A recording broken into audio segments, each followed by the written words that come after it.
بسم اللہ الرحمن الرحیم۔ محترم سامعین، اس سے پہلے ہم لوگوں نے غزوہ بنو مستلق کا واقعہ سماعت فرمایا ہے کہ غزوہ بنی مستلق سے واپسی کے وقت حضرت عائشہ رضی اللہ عنہ کا نیکلیس گم ہو گیا تھا، جس کے بعد جو ہے آپ اور حضرت صفوان بن معطل پر لوگوں نے تہمت لگائی تھی، اور اس وقت کچھ احکام اللہ رب العالمین نے نازل کیے تھے۔ تیمم کی آیت اللہ نے نازل فرمائی، اسی طرح تہمت لگانے والوں پر اللہ رب العالمین نے ان کی کیا سزا ہے، ان آیتوں کو اللہ نے نازل فرمایا تھا۔ تو سن 5 ہجری تک کی چیزیں ہم نے سماعت فرمائی ہیں۔ اس کے بعد جو ہے بے اختصار سن 6، 7 اور 8 کی کچھ چیزیں انشاءاللہ آج ہم لوگ دیکھیں گے۔ سن 6 ہجری میں اللہ کے نبی علیہ السلام نے صلح حدیبیہ کا قصد کیا۔ اللہ کے رسول علیہ السلام کو خواب میں دکھایا گیا کہ آپ علیہ السلام عمرہ کر رہے ہیں، آپ علیہ السلام بیت اللہ الحرام میں داخل ہو رہے ہیں اور صحابہ اکرام آپ کے ساتھ ہیں، اور انبیاء کا خواب جیسے کہ ہم جانتے ہیں سچا ہوا کرتا ہے۔ چنانچہ اللہ کے نبی علیہ السلام صحابہ اکرام کے ساتھ مکہ مکرمہ کی طرف نکل گئے تاکہ جا کر عمرہ ادا کریں، لیکن عمرہ ادا کرنے سے پہلے، مکہ میں داخلے سے پہلے آپ علیہ السلام نے حضرت عثمان بن عفان رضی اللہ عنہ کو بھیجا کہ جا کر اطلاع دیں کہ صحابہ اکرام جو ہے اللہ کے رسول صلی اللہ علیہ وسلم اور آپ کے ساتھی عمرہ ادا کرنے کی غرض سے مکہ میں داخل ہونا چاہتے ہیں۔ تو بجائے انہوں نے داخلہ دینے کے، انہوں نے مسلمانوں کے خلاف سازش کرنے کا ارادہ کیا اور حضرت عثمان رضی اللہ عنہ کو روکے رکھا۔ تو مکہ مکرمہ میں حضرت عثمان رضی اللہ عنہ کے رکنے کی وجہ سے یہاں پر صحابہ اکرام میں یہ بات مشہور ہو گئی کہ ان لوگوں نے حضرت عثمان کو قتل کر دیا، یہ لوگوں میں بات مشہور ہو گئی، جس کی وجہ سے اللہ کے رسول صلی اللہ علیہ وسلم بہت سخت ناراض ہوئے اور صحابہ اکرام سے آپ نے بیعت کی کہ اگر حقیقت میں یہ خبر صحیح نکلے تو ہم سب کے سب جو ہے مکہ مکرمہ پر حملہ کریں گے، مشرکین کے ساتھ قتال کریں گے۔ لیکن یہ بات جو ہے غلط تھی، کہ بلکہ حضرت عثمان بن عفان رضی اللہ عنہ اپنے کسی رشتہ دار کے پاس جو ہے وہاں پر رکے ہوئے تھے۔ تو بہرحال اس وقت جو ہے یہ بات طے ہوئی، مشرکین مکہ نے کہا حضرت عثمان سے کہ اس سال آپ عمرے کے لیے نہیں آ سکتے، اس سال جو ہے آپ لوگ واپس چلے جائیں، اگلے سال جو ہے مکہ کے اندر داخل ہو۔ اس وقت مشرکین مکہ 2-3 دن کے لیے باہر چلے جائیں گے اور مسلمان آ کر وہاں پر رکے رہیں گے، اور جب مسلمان آئیں گے تو بغیر کسی ہتھیار کے مکہ کے اندر داخل ہوں گے۔ اس طرح کے کچھ شروط جو ہے انہوں نے بتائے۔ پھر اس کے بعد حضرت عثمان رضی اللہ عنہ نے آ کر یہ بات یہاں پر سنا دی۔ تو اس وقت جو ہے بعض صحابہ اکرام ناراض تھے کہ نہیں، ہم لوگ جائیں گے اور عمرہ اسی وقت کریں گے، ہم لوگ عمرے کی غرض سے آئے تھے تو عمرہ کیے بغیر ہم لوگ واپس نہیں لوٹیں گے۔ تو وہاں پر اللہ کے رسول صلی اللہ علیہ وسلم نے دور اندیشی کو اختیار کیا، حکمت کو اپنایا۔ وہاں پر آپ علیہ السلام نے مشرکین کی جانب سے آئے ہوئے ایک ایلچی سہیل بن عمر سے صلح نامہ لکھوایا۔ چند شروط جو ہے مسلمانوں میں اور مشرکین کے اندر طے کیا گیا کہ مسلمان اس سال واپس جائیں گے اور اگلے سال جو ہے آ کر عمرہ کریں گے۔ اسی طرح مسلمانوں کا کوئی آدمی مشرکین کے پاس چلا جائے تو مشرکین اس کو واپس نہیں کریں گے، اور اگر کوئی مشرکین کا آدمی مسلمانوں کے پاس آئے تو مسلمان اس کو واپس کر دیں گے۔ اس طرح کے جو ہے 8-10 شروط جو لکھے گئے، جس میں شروعات بسم اللہ الرحمن الرحیم کے ذریعے کیا گیا اور میں محمد عبداللہ رسول اللہ لکھا گیا تھا، یعنی اللہ کے رسول کی جانب سے یہ خط لکھا جا رہا ہے۔ تو اس نے اعتراض کیا، کہا کہ ہم اللہ کو تو جانتے ہیں لیکن یہ الرحمن الرحیم کیا ہے ہم اس کو نہیں جانتے، اس کو مٹا دو۔ اور کہا کہ ہم محمد بن عبداللہ کو جانتے ہیں، محمد رسول اللہ کو نہیں جانتے ہیں۔ اگر ہم محمد رسول اللہ کو تسلیم کر لیں تو پھر یہ لڑائی ختم ہو جائے گی، ہمارے اور آپ کے درمیان کوئی اختلاف ہی نہیں رہے گا۔ ہم رسول اللہ کو تسلیم نہیں کرتے ہیں، محمد بن عبداللہ لکھو۔ اللہ کے رسول نے کہا کہ جو یہ کہتا چاہتے ہیں اسی کے موقف کے حساب سے لکھ دو، ان ناموں کو کٹ کر دو۔ حضرت علی بن ابی طالب نے منع کیا، اللہ کے رسول میں اپنے ہاتھ سے آپ کا نام نہیں مٹا سکتا، میں اپنے ہاتھ سے آپ کا نام نہیں مٹا سکتا، میرے اندر اتنی جرأت نہیں ہے کہ میں آپ کا نام جو ہے مٹا دوں۔ اللہ کے رسول نے کہا کہ بتا دو کہاں پر ہے، اللہ کے رسول نے خود اس نام کو مٹا دیا۔ تو بہرحال جو ہے کچھ شروط وہاں پر طے ہوئے اور اس کے بعد کہا گیا کہ مسلمان واپس چلے آئیں۔ اب یہاں پر ایک چیز یہ تھی کہ مسلمان ذبح کچھ جانور اپنے ساتھ لے کر گئے تھے، کچھ بکرے وغیرہ جو ہے ذبح کرنے کے لیے لے کر گئے تھے۔ سوچا انہوں نے کہ ہم جا کر حرم میں عمرہ کریں گے، اس کے بعد جانور حلال کریں گے، ذبح کریں گے۔ جس طرح آج حج میں ہوتا ہے ویسے عمرہ میں بھی یہ درست ہے کہ اگر کوئی آدمی جانور ذبح کرنا چاہے تو کر سکتا ہے. تو ان لوگوں نے اللہ کے رسول نے کہا کہ لوگ اپنے سر کے بال حلق کریں اور اپنے جانوروں کو ذبح کریں، لیکن کوئی صحابی اٹھنے کے لیے تیار نہیں ہے. سب لوگ وقتی طور پر ناراض تھے، اور بلکہ حضرت عمر ابن خطاب نے آ کر کہا اللہ کے رسول کیا ہم حق پر نہیں ہیں؟ اگر ہم حق پر ہیں اور آپ اللہ کے رسول ہیں تو ہم دب کر کیوں صلح کریں؟ ہم جائیں گے مکہ میں عمرہ کریں گے اور اس طرح کی شروط کو ہم تسلیم نہیں کریں گے. اللہ کے رسول صلی اللہ علیہ وسلم نے کہا کہ ہم حق پر ہیں، اور یہ جو جن باتوں پر ہم نے صلح کی ہے یہی باتیں ہمارے لیے فائدہ دیں گی. اور الحمدللہ ہوا بھی ایسے. اس کو اللہ تعالیٰ نے فتح مبین قرار دیا. فتح مبین. ان شروط میں کچھ چیزیں یہ تھی کہ مسلمانوں اور مشرکین کے درمیان اختلاف نہیں ہوگا، یعنی قتال نہیں ہوگا. یہ ایک بڑا بہترین موقع تھا کہ مسلمان کھل کر دعوت و تبلیغ کا کام کر سکتے تھے. اور اس کے بعد الحمدللہ بڑی تیزی سے لوگ جو اسلام کے اندر داخل ہوئے. تو حضرت ام سلمہ آپ رضی اللہ عنہ کی آپ کی بیوی زوجہ محترمہ کے پاس اللہ کے رسول آئے اور آ کر معاملہ سنایا کہ میں نے اپنے اصحاب سے کہا کہ سر کے بال حلق کریں اور جانور ذبح کریں، یہ لوگ تیار نہیں ہیں. تو ان کی زوجہ محترمہ نے کہا اے اللہ کے رسول اگر آپ چاہتے ہیں کہ جانور ذبح کریں اور سر کے بال حلق کریں تو آپ اپنے سے شروعات کریں، آپ اپنے بال سر کے حلق کر لیں اور جانور ذبح کریں. تو آپ علیہ السلام نے ایسے ہی کیا، اپنے سر کے بال حلق کیے اور جانور کو ذبح کیا. جیسے ہی آپ نے کام کیا آپ کا دیکھا دیکھی صحابہ کرام نے بھی اپنے سروں کو مونڈ لیا اور جانوروں کو ذبح کر لیا. اس کے بعد جو ہے صحابہ کرام واپس آئے. یہ جو ہے صلح حدیبیہ مشہور تاریخ کے اندر سیرت رسول میں یہ ایک مشہور واقعہ صلح حدیبیہ کا جو کہ سن 6 ہجری کے اندر پیش آیا. اس کے بعد جو ہے مختلف ادوار میں سن 7 ہجری میں جو ہے کچھ غزوات ہوئے، جیسے غزوہ حنین ہے، غزوہ موتا ہے، غزوہ ذات السلاسل ہے، غزوہ ثقیف ہے، چھوٹے چھوٹے جو ہے کچھ غزوات ہوئے. اور اس کے بعد جو ہے سن 7 ہجری کے بعد آپ علیہ السلام نے بادشاہوں کے نام پر خط لکھے. یہ ایک بڑی بہترین کاوش آپ علیہ السلام کی جانب سے تھی. آپ نے قیصر، کسریٰ، منذر بن ساوی، دومت الجندل، اکیدر روما اور اس طرح کے کئی بادشاہوں کے نام پر، نجاشی، ہرقل، اس طرح عظیم بصرہ، کئی بادشاہوں کے نام پر آپ علیہ السلام نے دعوتی خط لکھے اور کہا کہ دیکھو تم لوگ اسلام قبول کرو، اس میں تمہارے لیے بھلائی ہے. اگر تم اسلام لاؤ گے تو تم بھی بچو گے اور تمہاری رعایا بھی بچے گی، اور اگر تم اسلام نہ لاؤ گے تو تمہارے لیے بھی خیر نہیں اور تمہاری رعایا کے لیے بھی خیر نہیں ہے. تو آپ علیہ السلام نے اس طرح کے خطوط ان کے لکھے. تو اس میں 3 قسم کے بادشاہ نکلے. ایک بادشاہ ایسا نکلا، کچھ بادشاہ ایسے نکلے جنہوں نے اللہ کے نبی کی دعوت کو قبول کر لیا، جیسے کہ نجاشی رضی اللہ عنہ وغیرہ کے تعلق سے تک. تو نجاشی نے اسلام قبول کیا. کچھ لوگ تھے جنہوں نے حمایت تو کی، جیسے عقیدر روما وغیرہ نے حمایت کی، اسلام قبول نہیں کیا، لیکن بڑی عزت کے ساتھ انہوں نے اللہ کے رسول کے قاصد کو واپس بھیجا، کچھ تحفے، تحائف، ہدیے وغیرہ دے کر بھیجا کہ میں جو ہے اپنے دین پر ہوں، تمہارا دین گرچہ اچھا ہے لیکن میں داخل نہیں ہو سکتا. بڑی عزت کے ساتھ اس نے واپس کر دیا. لیکن بعض لوگوں نے قیصر، کسریٰ وغیرہ نے کیا ہے بجائے اسلام قبول کرنے کے انہوں نے ایلچی کو بھی مار دیا اور اللہ کے رسول کے خط کو پھاڑ دیا، خط کو چاک کر دیا. اللہ کے نبی نے اس کے لیے بدعا کی مزق اللہ کل ممزقین، جس آدمی نے اس خط کو پھاڑا ہے اللہ اس کی سلطنت کو برباد کر دے. اور ہوا یوں ہی، قاصد کے نبی کے پاس پہنچنے سے پہلے اس کی سلطنت تو بالا ہو گئی. اس کے خود بھتیجی نے اس کو قتل کر دیا اور پوری سلطنت جو ہے اپنے نام کر لیا. تو اس طرح کے جو 3 قسم کے بادشاہ نکلے. اور یہ جو ہے سن 7 ہجری کے بعد کے واقعات ہیں. اس کے بعد جو ہے سن 8 ہجری میں مکہ مکرمہ فتح ہوا. فتح مکہ کا واقعہ جو ہے اس سے پہلے کی تقرات میں ہم نے اختصار کے ساتھ دیکھا، اور فجر کی نماز میں سورہ نصر کی درس میں بھی جو ہے ہم نے تفصیلات سے دیکھا کہ سن 8 ہجری میں اللہ کے رسول صلی اللہ علیہ وسلم 10,000 سے زیادہ مسلمانوں کا لشکر لے کر مکہ مکرمہ پہنچے، اور وہاں پر جا کر آپ علیہ السلام نے قتال کا ارادہ کیا. مختلف دروازوں سے مختلف صحابہ اکرام کو بھیجا. حضرت خالد بن ولید رضی اللہ عنہ وغیرہ کو امیر بنا کر بھیج دیا تھا.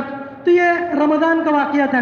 رمضان 8 ہجری، بعض روایتوں میں آتا ہے کہ 13 رمضان، بعض روایتوں میں 16 رمضان، بعض روایتوں میں 17 رمضان، بعض روایتوں میں 18 رمضان کا ذکر ملتا ہے کہ آپ علیہ السلام مکہ میں داخل ہوئے، اور جب آپ علیہ السلام مکہ میں داخل ہوئے تو آپ نے چند چیزیں بتائیں کہ جو آدمی حرم میں داخل ہو جائے اس کے لیے امان ہے، جو آدمی ابو سفیان کے گھر میں داخل ہو جائے اس کے لیے امان ہے. اس طرح کچھ چیزیں آپ علیہ السلام نے بتائیں کہ جو ان گھروں میں داخل ہوگا اس کے لیے امان ہے، اس کے اوپر کوئی حملہ نہ کرے، بچوں پر حملہ نہ کیا جائے، بوڑھوں پر حملہ نہ کیا جائے، عورتوں پر حملہ نہ کیا جائے، کسی کی ملکیت کو نقصان نہ پہنچایا جائے. یہ تمام چیزیں جو ہیں آپ علیہ السلام نے بتائی. حضرت ابو سفیان رضی اللہ عنہ چونکہ مکہ کے ایک بڑے لیڈر تھے، آپ علیہ السلام نے ان کے خاطر قلب کے لیے، ان کی دلجوئی کے لیے اس طرح کی بات کہی تھی کہ ان کے گھر میں بھی اگر کوئی شخص داخل ہوتا ہے تو وہ بھی مامون ہے، اس کے اوپر حملہ نہیں کیا جائے گا. اس سے حضرت ابو سفیان بہت متاثر ہوئے اور بالآخر انہوں نے اسلام قبول کر لیا.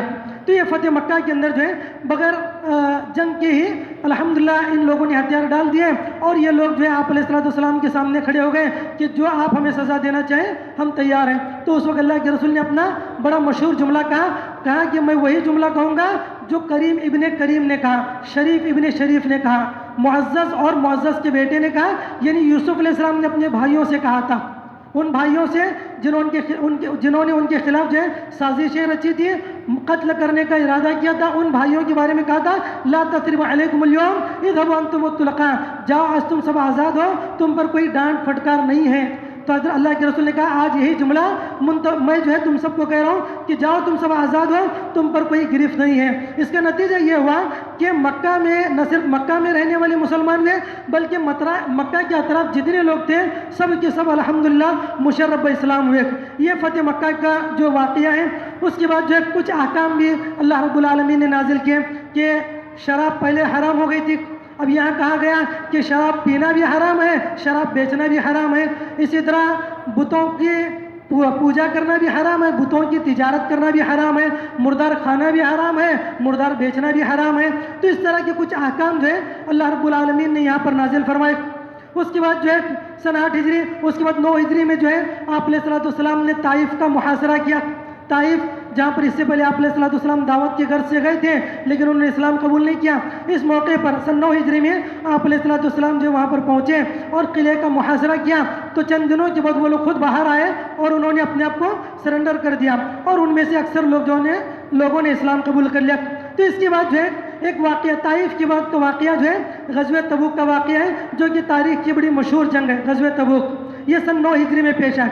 سن 8 ہجری میں مکہ مکرمہ کا واقعہ پیش آیا، فتح مکہ کا. اس کے بعد جو ہے غزوہ موتا کا واقعہ پیش آیا اور طائف کا واقعہ پیش آیا. اس کے بعد جو ہے غزوہ تبوک کا واقعہ پیش ہے. غزوہ تبوک جو ہے یہ بڑی مشہور جنگ ہے اسلام کی تاریخ کے اندر. کئی واقعات جو ہے اس غزوے سے جڑے ہوئے ہیں. بالکل گرمی کے ایام میں اور دور کا سفر تھا، یہ بہت ہی دور کا سفر تھا. حجاز سے باہر نکل کر ان لوگوں کو جنگ کرنی تھی، روم کے علاقے میں، رومیوں کے علاقے میں جنگ کرنا تھا.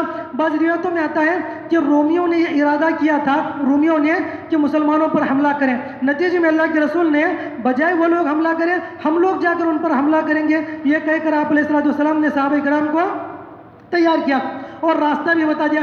عموماً آپ علیہ السلام کسی غزوے کے لیے جانا ہوتا تو بتاتے نہیں تھے کہ کہاں پر جانا ہے، بالکل جس وقت نکلنا ہوتا اس وقت آپ علیہ السلام بتاتے تھے. لیکن یہ چونکہ راستہ سفر دور کا سفر تھا اور گرمی کے ایام تھے، کافی مسائل تھے، اللہ کے نبی نے پہلے سے بتا دیا کہ فلاں علاقے میں ہمیں جانا ہے. اور اس وقت اس وقت مسلمانوں کی سب سے بڑی تعداد تھی، 10,000 سے زیادہ تعداد تھی. بعض روایتوں میں 20,000 کی تعداد تھی. فتح مکہ میں 10,000 تھی، اس کے بعد جو ہے 20,000 کی تعداد ہے. تو مختلف روایتیں اس میں اللہ کے رسول صلی اللہ علیہ وسلم صحابہ کرام کو لے کر نکل گئے. اور اس وقت چونکہ بڑی لشکر سے مقابلہ کرنا تھا، تقریباً دشمنان اسلام کی تعداد 1 لاکھ تھی. ظاہر بات ہے جب دشمنان اسلام کی تعداد 1 لاکھ ہے تو مسلمانوں کے لیے جنگی ہتھیار کی ضرورت ہے اور سواریوں کی ضرورت ہے، کھانے پینے کی اشیاء کی ضرورت ہے.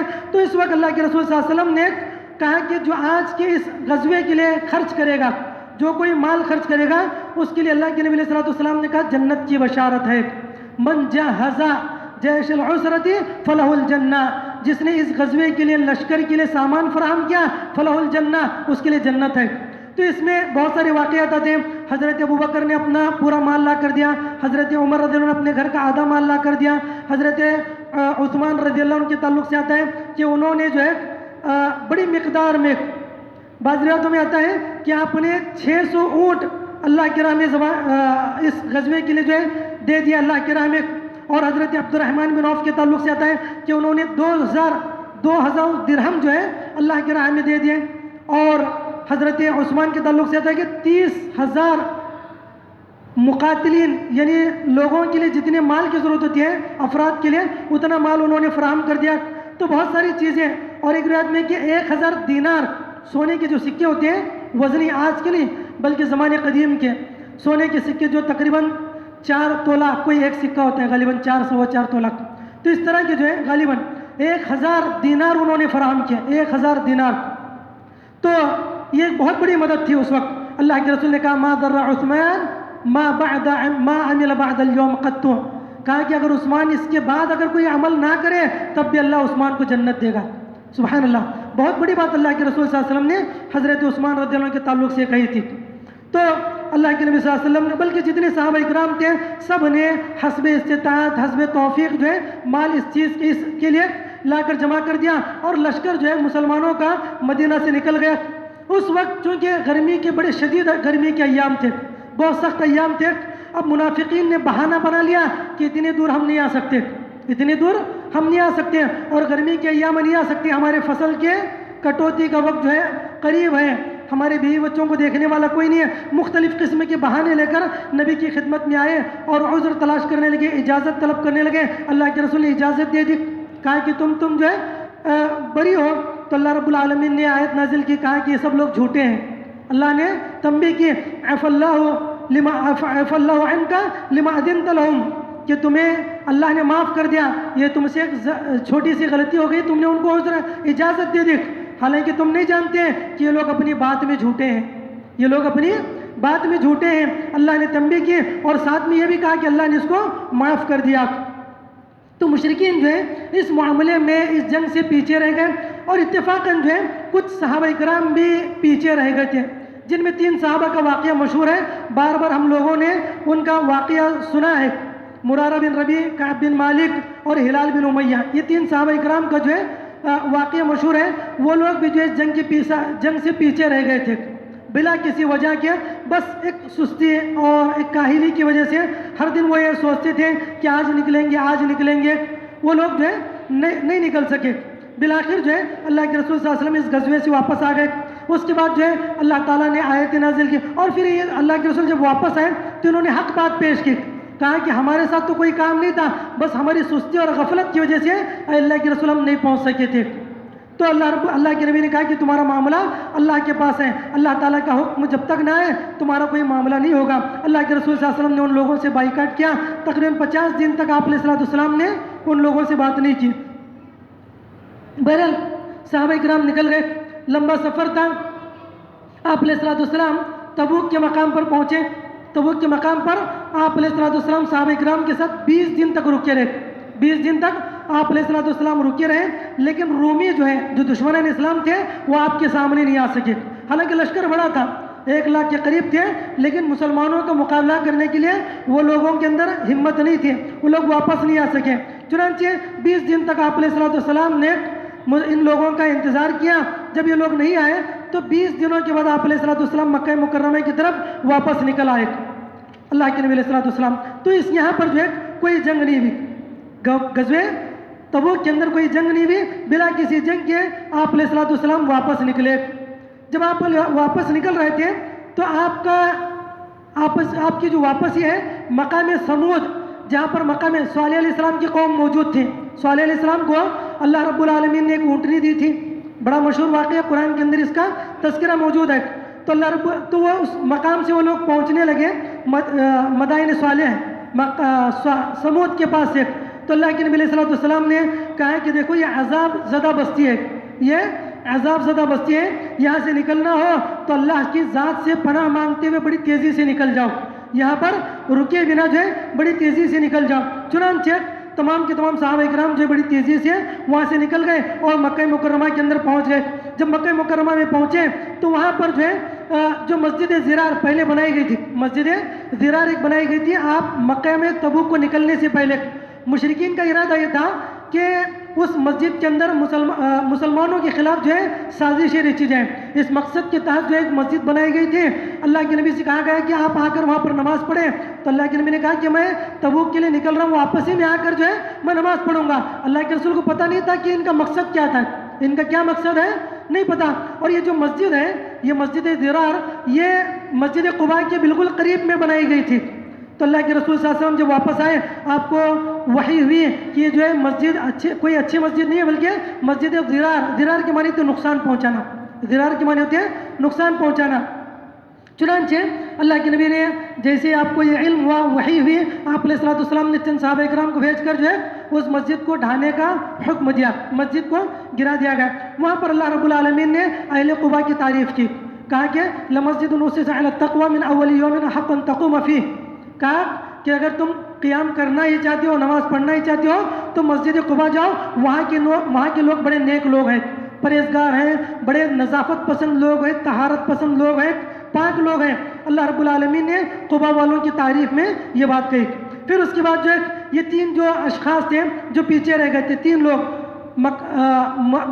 مرارہ بن ربیع, کعب بن مالک اور ہلال بن امیہ, تین افراد تھے. ان کے مختصر نام یاد کرنے کے لیے جو ہے علماء نے ایک مخفف ان کا بنایا ہے, مکہ کے نام سے. مکہ کے معنی ہوتے ہیں, مکہ جو کہ مکہ کا شہر ہے, مکہ میم کے معنی ہوتے ہیں مرارہ بن ربیع, کاف کے معنی ہے کعب بن مالک, اور ہاں جو آخر میں ہلالہ بن ربیع. تو یہ تین اشخاص ہیں جن کا نام آسانی سے معلوم کیا جا سکتا ہے. ان تین لوگوں کی شان میں اللہ نے آیت نازل کی جو ان کے لیے بڑے شرف کی بات ہے, بڑے فخر کی بات ہے. اللہ نے فرمایا وعلى الثلاثة الذين خلفوا حتى إذا ضاقت عليهم الأرض بما رحبت وضاقت عليهم أنفسهم. اللہ نے فرمایا ان تین لوگوں کو, جو لوگ اس جنگ سے پیچھے رہ گئے تھے, اللہ رب العالمین نے معاف کر دیا. ان لوگوں پر زمین اپنی کشادگی کے باوجود تنگ ہو گئی تھی. جب اللہ کے رسول بات نہیں کر رہے تھے, صحابہ کرام بات نہیں کر رہے تھے, تو پوری دنیا ان کے لیے قید خانہ نظر آ رہی تھی. دنیا اپنی کشادگی کے باوجود تنگ نظر آنے لگی تھی. یہ ایک بڑی تکلیف کی بات تھی ان کے لیے. تو اللہ رب العالمین نے ان کے لیے جو ہے آیت نازل فرمائی. اور جیسے ان لوگوں کو معلوم ہوا, کعب بن مالک کو ایک شخص نے دوڑتے ہوئے جا کر کہا کہ تمہاری توبہ اللہ نے قبول کیا ہے, بڑی فوراً انہوں نے وہاں پر سجدہ کیا اور اپنے جسم پر جو جبہ تھا وہ نکال کر انہوں نے اس خوشخبری سنانے والے کو دے دیا. تو بہرحال یہ جو ہے ان آیتوں کو, اس آیت کے سے ان کی عزت, ان کا مقام معلوم ہوتا ہے. اس کے بعد جو ہے اس غزوہ تبوک کے تعلق سے اللہ رب العالمین نے بہت سارے احکام, بہت ساری آیتیں اللہ رب العالمین نے نازل فرمائی ہیں. جب آپ علیہ الصلوۃ والسلام وہاں پر تھے مکہ غزوہ تبوک میں, بہت سارے واقعات وہاں پر پیش آئے. جیسے اللہ کے رسول صلی اللہ علیہ وسلم نے دو لوگوں کے پیچھے نماز پڑھی, زندگی میں اپنے دو لوگوں کے پیچھے نماز پڑھی ہے. ایک حضرت ابوبکر صدیق رضی اللہ عنہ اور دوسرے حضرت عبد الرحمن بن عوف رضی اللہ عنہ. جب آپ علیہ الصلوۃ والسلام وہاں پر تھے تو ایک مرتبہ فجر کی نماز میں آپ قضاء حاجت کو گئے, جس کی وجہ سے تاخیر ہوئی. تو حضرت عبد الرحمن بن عوف نماز پڑھ رہے تھے. عبد الرحمن بن عوف رضی اللہ عنہ نماز پڑھا رہے تھے.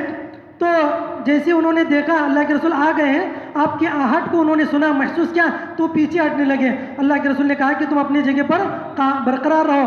پھر انہوں نے کھڑے ہو کر جو مکمل نماز پڑھائی. آپ علیہ الصلوۃ والسلام نے جو ہے اس وقت آپ کے پیچھے نماز پڑھی. اس کے علاوہ اس جنگ کے اندر جو ہے تیمم, سترہ کی نمازی کے آگے جو ہے سترہ ہونا چاہیے. اس طرح کے کچھ جو ہے احکام بھی اللہ رب العالمین نے نازل کیے غزوہ تبوک کے اندر. بہرحال اس کے بعد جو ہے کچھ احداث جو آخری ایام میں نبی کریم صلی اللہ علیہ وسلم کی حجۃ الوداع ہے, اور اسی طرح عام الوفود کا آنا ہے آپ علیہ الصلوۃ والسلام کے پاس, اور جیش اسامہ کا جانا ہے. کچھ واقعات ہیں انشاءاللہ اگلے دروس میں ہم دیکھیں گے. اللہ تعالیٰ سے دعا اللہ میں کہنے سننے زیادہ عمل صالح کی توفیق نصیب فرمائے. اللہ تعالیٰ ہمیں نبی کریم صلی اللہ علیہ وسلم کی زندگی کو سن کر اس پر عمل کرنے کی توفیق عطا فرمائے. آمین. السلام علیکم ورحمۃ اللہ وبرکاتہ.